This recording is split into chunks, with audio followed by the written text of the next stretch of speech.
Hello students, आप सभी का स्वागत है तप्ती स्टडी क्लासेस चैनल पे। तो आज हम क्लास 11th फिजिक्स का फुल सॉल्यूशन देखने वाले हैं सेट डी का। तो यहाँ पर सेट डी का पूरा 1 से लेकर 18 तक का पूरा सॉल्यूशन हम देखेंगे लास्ट क्वेश्चन तक। तो यदि आप चैनल पर नए हो और आपने अभी तक चैनल को सब्सक्राइब नहीं करा है तो फटाफट चैनल को सब्सक्राइब कर ले, साथ ही वीडियो को लाइक कर दे, बेल आइकन प्रेस कर ले ताकि आने वाली सभी वीडियो की नोटिफिकेशन आपको फटाफट मिल सके। तो शुरू करते हैं।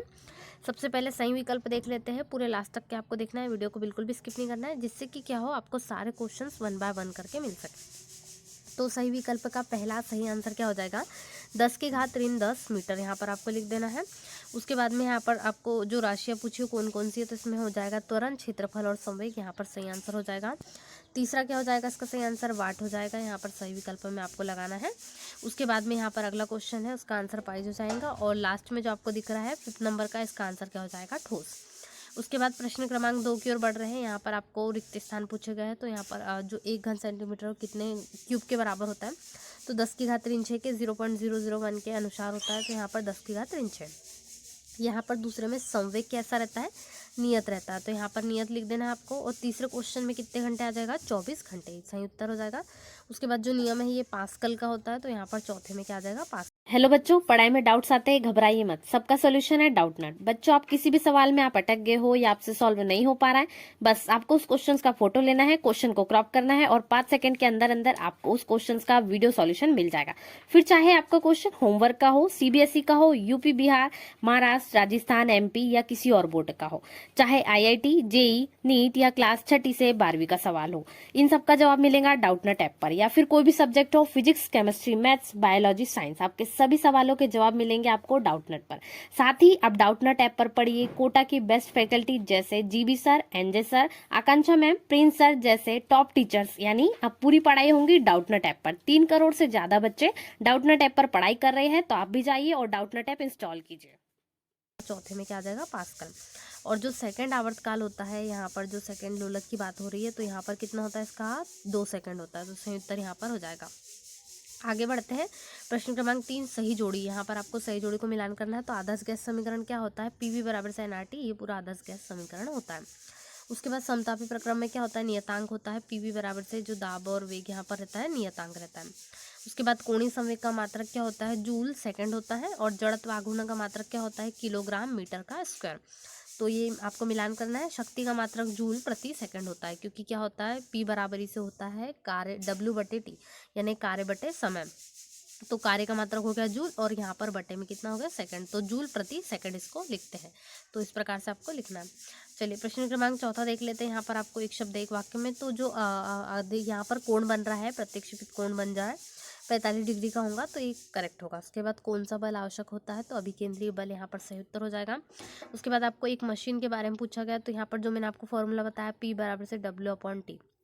तो यहाँ पर आपको कार्य 100 जूल दिया गया है और मशीन लगभग 10 सेकंड दिया है। तो यहाँ से 10 को इस प्रकार से आप बैलेंस करोगे तो 10 जूल आ जाएगा, यानी जूल प्रति सेकंड। तो ये सही आंसर हो जाएगा मशीनरी का। ये भी मैंने आपको प्रूव करके बता दिया कैसे आया।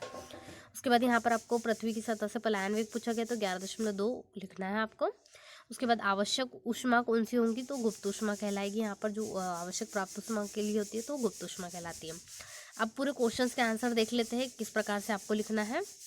तो अगले प्रश्न में आपको कोणीय वेग किसे कहते हैं वो, और कोणीय वेग और रेखीय वेग में संबंध। तो आप पहले कोणीय वेग भी लिख सकते हैं। तो यहाँ पर कोणीय वेग है, क्या होता है कोणीय वेग, वृत्तीय गति में समय के साथ कोणीय विस्थापन में परिवर्तन की दर को कोणीय वेग कहते हैं।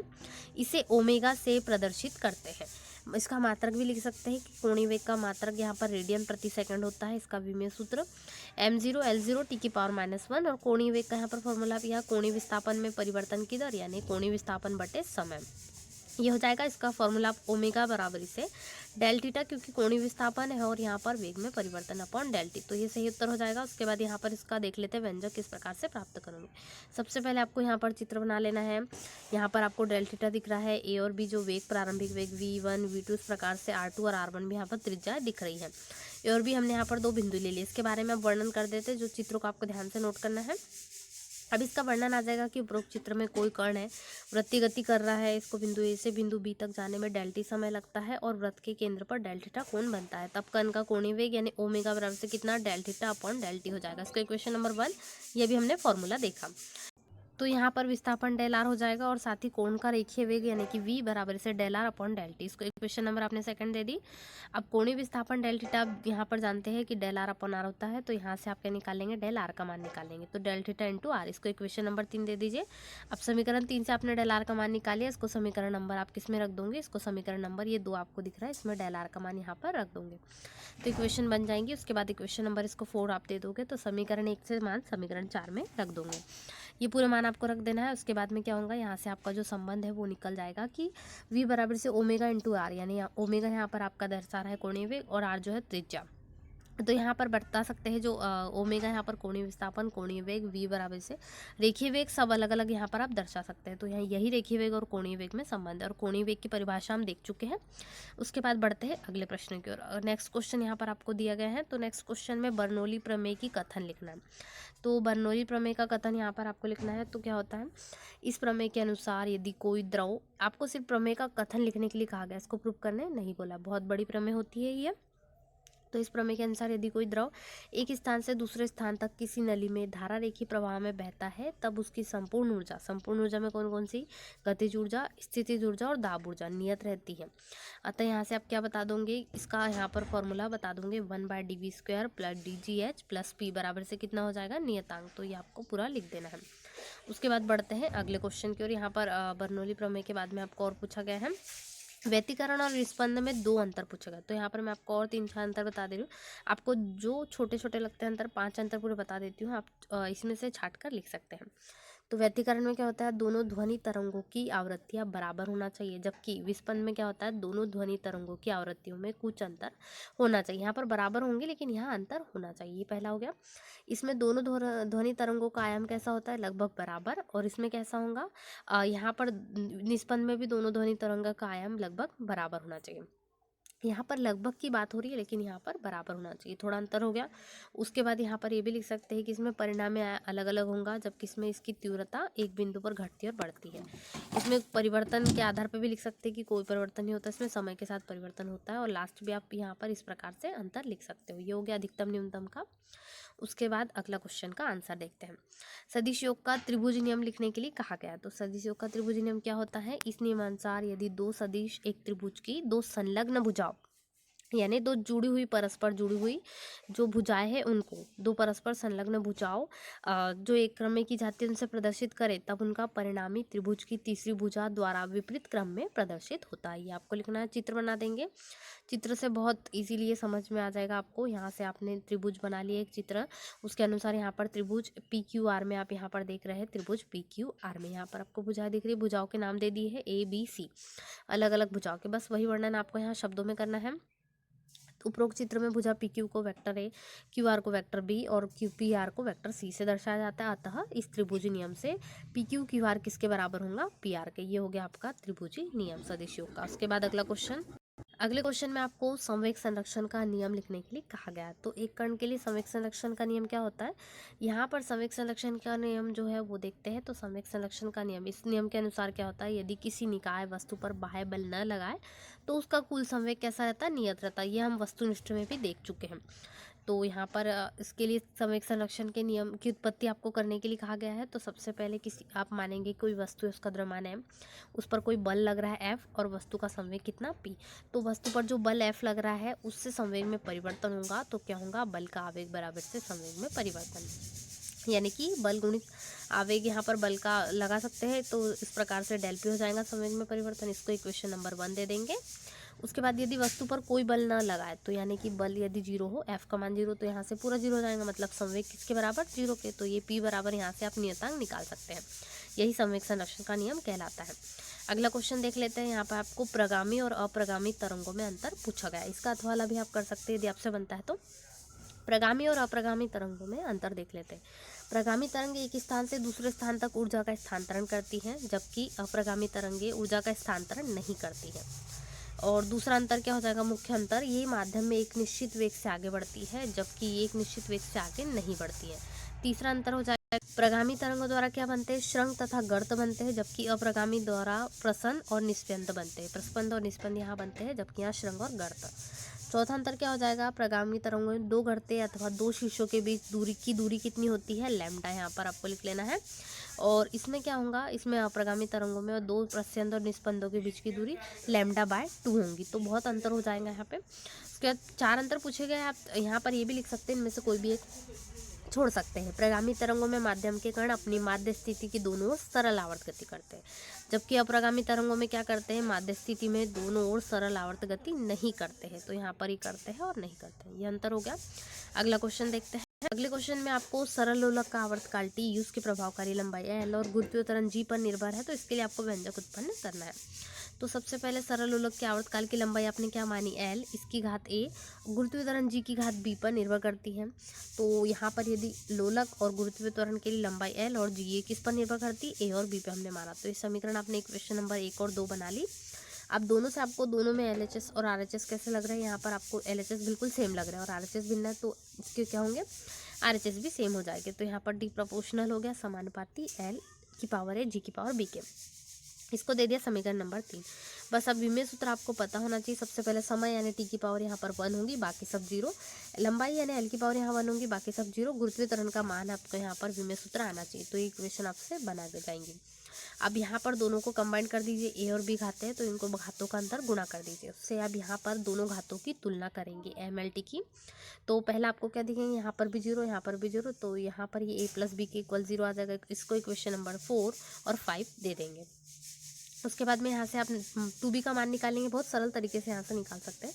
तो b का मान ऋण 1/2, इसको नंबर दिया समीकरण नंबर 6।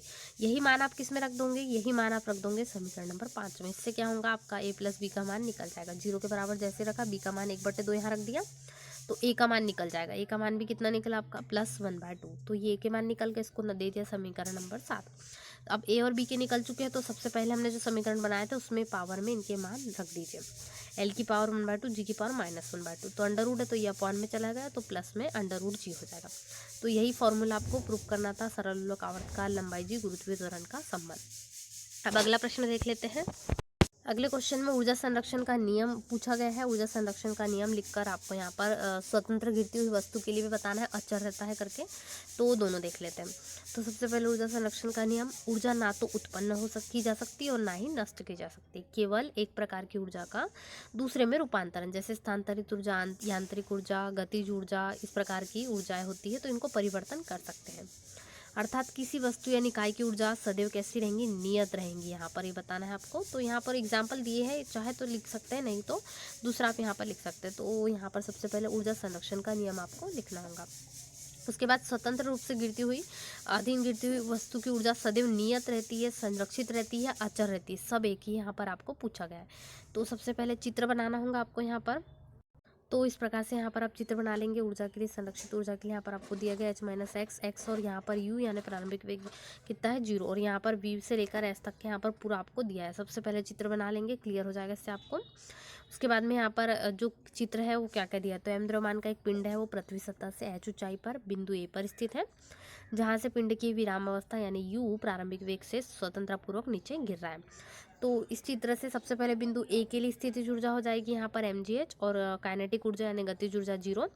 तो कुल ऊर्जा यहाँ से निकाल लेंगे स्थितिज और गतिज को प्लस करके, तो यहाँ पर निकल जाएंगे इस प्रकार से। और उसके बाद में यहाँ पर आप जानते होंगे कि गतिज ऊर्जा 1/2 mv² होती है। तो ये आपका ई का मान सबसे पहले समीकरण नंबर 1। अब बिंदु बी के लिए, सबसे पहले बिंदु ए के लिए निकाला, बिंदु बी के लिए भी सेम प्रकार से निकाल लेंगे। कुल ऊर्जा इसी प्रकार से निकलेंगी। यहाँ गति का समीकरण आप प्रयोग कर सकते हैं, और ये आपको पूरा इस प्रकार से काइनेटिक गति, बस यहाँ चेंज क्या हो रहा है, mgs था तो अब h-x, क्योंकि यहाँ पर ऊंचाई में जो है परिवर्तन आ रहा है। उसके बाद में यहाँ पर दोनों में तुलना आप यहाँ करेंगे, तो ई का मान ये निकल गया mgh, और बिंदु सी पर निकालेंगे। ए, बी और सी तीनों बिंदु पर निकल रहा है। बिंदु सी पर भी सेम प्रकार से निकाल लेना है, इसमें भी कोई दिक्कत नहीं आएंगी आपको mgh तक।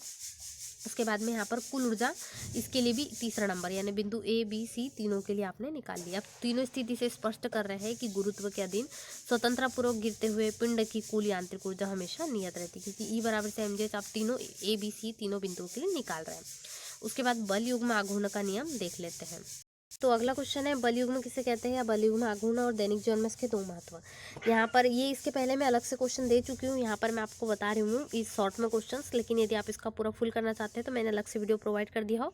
और यदि आपने टेलीग्राम ग्रुप ज्वाइन नहीं करा तो ज्वाइन कर ले, वहाँ पर भी आपको बलयुग्म आघूर्ण से संबंधित क्वेश्चन मिल जाएगा। और साथ ही मैंने इंग्लिश की सेट ई की जो है सॉल्यूशन PDF भी शेयर की हुई है, वो भी आप देख सकते हैं, टेलीग्राम पर शेयर की हुई। तो टेलीग्राम ज्वाइन करना बिल्कुल भी ना भूलें, वहाँ पर आपको PDF मिल जाएगी। तो देख लेते हैं बलयुग्म किसे कहते हैं। जब किसी दृढ़ पिंड पर समान परिमाण के दो बल विपरीत दिशाओं में इस प्रकार लगाए जाते हैं कि उनकी क्रिया रेखा भिन्न भिन्न हो, तब उन बलों के तनाव से पिंड घूमने लगता है। बलों के इस युग्म को ही बलयुग्म कहा जाता है। कौन कौन सी बातें अनिवार्य है वो भी आप चाहे तो लिख सकते हैं। दिशाएं विपरीत होना चाहिए, इनकी जो क्रिया रेखा है भिन्न भिन्न होना चाहिए। इसका एग्जाम्पल भी दिया गया है कि साइकिल के हैंडल पर दोनों हाथों से बल युग्म में लगाकर मोड़ा जाता है, ये उदाहरण में भी आ सकता है। अब बल युग्म आघूर्ण किसे कहते हैं ये भी आपको लिखना हो तो यहाँ पर आप जो लिख सकते हैं ये वही बताया गया लंबवत दूरी के इस प्रकार से होता है। टाउ से दर्शाते इसको क्या होता है, बल युग्म गुणित एक युग्म की भुजा, यहाँ पर बताया गया इस प्रकार से। इसका ऐसा ही मात्रक यहाँ पर आपको बताया गया है, जो न्यूटन मीटर और विमेय सूत्र भी यहाँ पर बताया गया है। सदिश राशि होती है, दो प्रकार के होंगे, एक तो धनात्मक और एक ऋणात्मक, यानी एंटी क्लॉकवाइज और क्लॉकवाइज, दोनों यहाँ पर चित्र सहित आपको बताया गया है। उसके बाद में यहाँ पर देख लेते हैं अगला क्वेश्चन का सॉल्यूशन। और यदि बलयुग्म आघूर्ण को आप डिटेलिंग करना चाहते हैं तो उसकी लिंक आपको टेलीग्राम पर मिल जाएंगी, वहाँ से पूरा एक क्वेश्चन डिटेल में आप उसको पढ़ सकते हैं। अगला है स्टोक का नियम लिखिए, और साथ में यहाँ पर आपको बताना है स्टोक का पूरा नियम। तो स्टोक का नियम यहाँ पर देख लेते हैं। जब r त्रिज्या की कोई छोटी गोलाकार वस्तु n श्यानता गुणांक वाले द्रव में v वेग से गति करती है, तब उस पर गति के दिशा के जो विपरीत एक श्यान बल F कार्य करता है। तो यहाँ पर कौन कौन से श्यान बल है देखिए, ईटा है यहाँ पर, F प्रोपोर्शनल है यानी समानुपाती है ईटा के, और साथ में यहाँ पर F समानुपाती किसके, त्रिज्या R के, और F समानुपाती यहाँ पर वेग के, तीनों को मिला दिया यहाँ पर। तो ये एक नया समीकरण बन गया, ईटा RV यहाँ पर बन जाएगा इस प्रकार से समीकरण, क्योंकि तीनों में आपको बल दिख रहा है। तो यहाँ से आप नियतांक को हटा देते हो, मतलब नियतांक लगा देते हो। 6 पाई यहाँ नियतांक है, क्योंकि हमने समानुपाती का चिन्ह हटाया तो यहाँ नियतांक आता है, इसका हम 6 पाई यहाँ पर लिख सकते हैं, जहाँ 6 पाई क्या है, एक नियतांक है। तो चूंकि यहाँ मान भी रख देंगे पाई का 3.14 और 6, तो 18.84 इसका मान हो जाएगा 6 पाई का। तो यही स्टोक का नियम है, इसकी शर्त लिखना अनिवार्य नहीं है, पर यदि आप लिखना चाहें तो लिख सकते, कोई भी दिक्कत नहीं है। यहाँ दो शर्तें हैं कि गोलाकार वस्तु का आकार अत्यंत सूक्ष्म और द्रव समांगी और श्यान हो। तो उसके बाद अगला क्वेश्चन, नेक्स्ट क्वेश्चन है, सीमांत वेग किसे कहते हैं। इसके लिए आपको क्या करना है, व्यंजक भी उत्पन्न करना है। ये आपको स्टोक के नियम के साथ ही दिया गया है, तो सीमांत वेग के लिए व्यंजक उत्पन्न करना है। किसे कहते हैं नहीं पूछा है तो आप ये नहीं भी लिखेंगे तो भी चलेगा, व्यंजक लिख सकते हैं। तो जो सीमांत है, जब कोई वस्तु किसी द्रव में गिरती है तो इससे प्राप्त अधिकतम नियत वेग को सीमांत वेग या अनंत वेग कहते हैं। इसका व्यंजक क्या होगा, व्यंजक के लिए सबसे पहले एक सूक्ष्म गोलाकार वस्तु, इसकी त्रिज्या r है, उसके पदार्थ का घनत्व d और सिग्मा घनत्व यहाँ पर ईटा दिया गया, शांता गुणांक यहाँ पर आपको ईटा लेना है, सिग्मा घनत्व दिया है, और गुरुत्वाधीन वस्तु गिर रही है तो इस पर बल कार्य करेंगे। अब वो जो बल कार्य करेंगे वो कैसे होंगे, तो सबसे पहले इसको चित्र द्वारा समझ सकते हैं। श्यान बल है, उत्प्लावन बल है, तो यहाँ पर कार्य जो लग रहा है बराबर से mg है, w इस प्रकार से लग रहा है, और साथ में ही यहाँ पर वस्तु का भार जो है वो भी दिया गया आपको।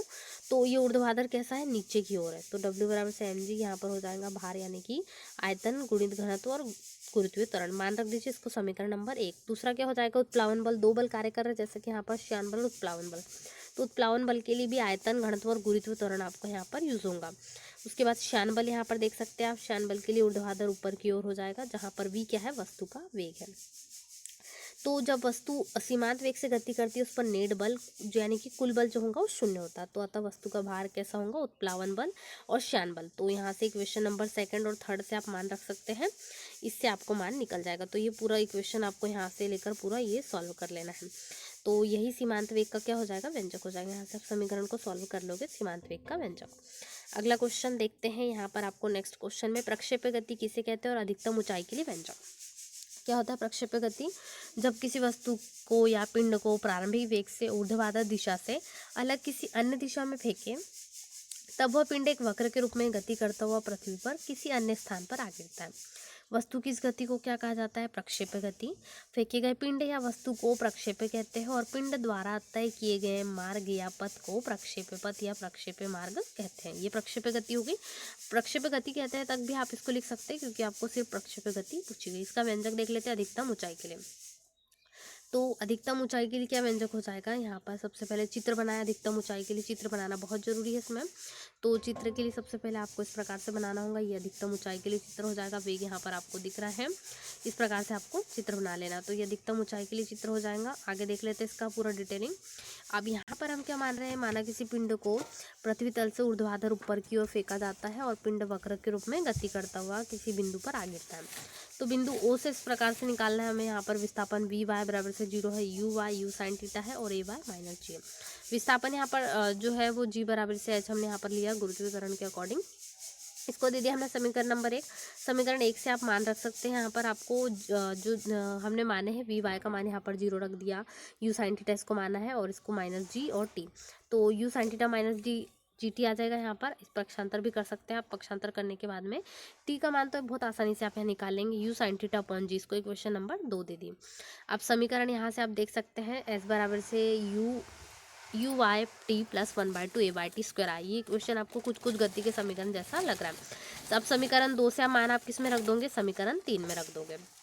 तो यहाँ पर n का मान निकल जाएगा U sine theta upon G plus 1/2 minus G U sine theta upon G का होल स्क्वायर। ये मान रखना है बस आपको, कुछ नहीं। यहाँ पर जो यू साइन इसका मान रख दिया आपने यहाँ पर, ये यू साइन थीटा अपॉन जी इसका मान यू का मान यहाँ पर रख दिया है क्योंकि आपको यहाँ पर दिया गया। टी का मान यहाँ पर आपने जो निकाला था यू साइन थीटा अपॉन जी, ये इतना मान ये समीकरण 2 से आपने यहाँ मान रख दिया है। तो समीकरण 2 से मान रखने के बाद आपकी ये वाली इक्वेशन बन गई है। उसके बाद यहाँ पर इसको पक्षांतर कर दिया है और इक्वेशन को ओपन कर लिया, मतलब यहाँ पर समीकरण को सॉल्व कर लिया। तो इससे आपका एच का मान इस प्रकार से निकल जाएगा। और यही क्या है, एच मैक्सिमम, यानी मैक्सिमम का अर्थ क्या होता है, अधिकतम।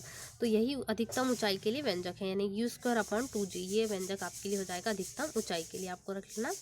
चलिए अगला क्वेश्चन देख लेते हैं सॉल्यूशन। नेक्स्ट क्वेश्चन है विराम कोण। विराम कोण किसे कहते हैं सिद्ध करना है, साथ ही इसकी स्पर्शा स्थैतिक घर्षण और घर्षण गुणांक के बराबर होती है, ये भी आपको बताना है। तो यहाँ पर देख लेते हैं। तो सबसे पहले आपको चित्र को समझना होगा, फिर विराम कोण किसे कहते हैं वो देख लेते हैं। तो विराम कोण यहाँ पर आपको दिया गया है, थीटा कोण बन रहा है। यहाँ पर mg आप इस प्रकार से जो है यहाँ पर स्थिति विराम कोण के लिए जो कुछ ना कुछ स्थिति में परिवर्तन हो रहा है तल के, वो यहाँ पर दिया गया है। mg cos theta sine theta fs भी यहाँ पर इस प्रकार से a से लेकर b तक के दिया गया है। चलिए आगे देख लेते हैं विराम कोण किसे कहते हैं। तो जब कोई वस्तु नत समतल पर सीमांत संतुलन की स्थिति में होती है तब नत समतल क्षैतिज से जो कोण बनेगा उसे विराम कोण कहते हैं। चित्र में क्या कह दिया इसका वर्णन है, m द्रव्यमान की वस्तु नत समतल पर सीमांत संतुलन की स्थिति में है, विराम कोण यहाँ पर होगा। इस प्रकार से दो स्थिति आएंगी, एक तो ऊर्ध्वाधर नीचे की ओर और तल के लंबवत। यहाँ सीमांत घर्षण जो है इसके भार mg जो है दो घटकों में विभाजित हो जाएगा, एक तो mg cos थीटा और mg sin थीटा, यानी विपरीत दिशा में r की और fs की विपरीत, दोनों की अलग अलग। अब सीमांत संतुलन की स्थिति यहाँ पर समीकरण नंबर 1 और 2 देना है। उसके बाद में यहाँ पर आपको इक्वेशन नंबर 1 और 2 से आप इस प्रकार से इक्वेशन निकल जाएगी सरल तरीके से। यहाँ से mg कैंसिल हो जाएगा और fs अपॉन r हो जाएगा। तो ये क्या होगा, विराम कोण और घर्षण कोण किस पर जाके बराबर, चूंकि sign theta upon cos theta होगा tan theta, fs upon r किसका होता है, स्थैतिक घर्षण गुणांक म्यू एस के बराबर। तो यही होता है सम्मान। अगला क्वेश्चन देखते हैं। पलायन वेग या पलायन चाल, या इसको बोलते हैं स्केप वेलोसिटी, तीनों एक ही है, पलायन वेग, पलायन चाल और स्केप वेलोसिटी, ये पूछा गया है। तो क्या होता है, वह न्यूनतम वेग जिससे किसी पिंड को पृथ्वी तल से ऊपर फेंकने पर वह पृथ्वी के गुरुत्वीय क्षेत्र से बाहर निकल जाए, अर्थात लौटकर कभी ना, यही क्या कहलाता है, पलायन वेग कहलाता है। उसके बाद ये पूछा था और व्यंजक, इसका व्यंजक बहुत सरल तरीके से निकाल सकते हैं। यहाँ पर आपको निकालना है पृथ्वी का द्रव्यमान m, त्रिज्या r, केंद्र से दूरी x, आकर्षण बल।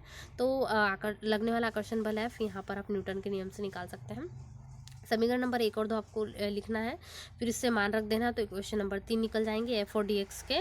उसके बाद में यहाँ से आपको बहुत सरल तरीके से इक्वेशन को सॉल्व कर लेना। ये इक्वेशन आ जाएंगी, यहाँ पर आपको दी गई है। अब यहाँ समाकलन कर लेंगे तो जो वैल्यू है 1/x होंगी, 1/x का dx करोगे तो x स्क्वायर यहाँ पर हो जाएगी, 1/x स्क्वायर है।